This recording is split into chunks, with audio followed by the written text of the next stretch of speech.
திருப்போரூர் கந்தசாமி கோயிலில் காணிக்கை செலுத்த முயன்றபோது உண்டியலில் ஐபோனை பக்தர் ஒருவர் தவறவிட்டார்.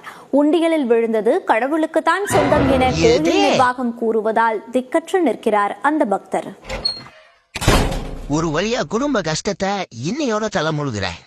ஆட இவ்வளவுதானா? சரி, என்னால முடிஞ்ச உதவி. இத வெறும் கையிலையா கொண்டு போய? இதுல கொண்டு போயிடுவோம். என்னடா சத்தம்? இவன் எங்க இவ்வளவுதாம போறான்? இது மட்டும் அப்பாவுக்கு தெரிஞ்சிச்சு பெருமைப்படுவாரு. இனிமேல இதுக்கு பேரே குடும்ப கஷ்டம் கிடையாது, கோவில் கஷ்டம். கடவுள் மக்களோட பிரச்சனையெல்லாம் தீர்த்து வச்சிருவாருன்னு சொல்லுவாங்க. அதுக்கு பேரு இதானோ? என்னமோ, நல்லா இருந்தா சரி. ஐயோ, என்ன முருகா இந்த பக்கம்? அத நான் கேட்கணும். இது கோவில்.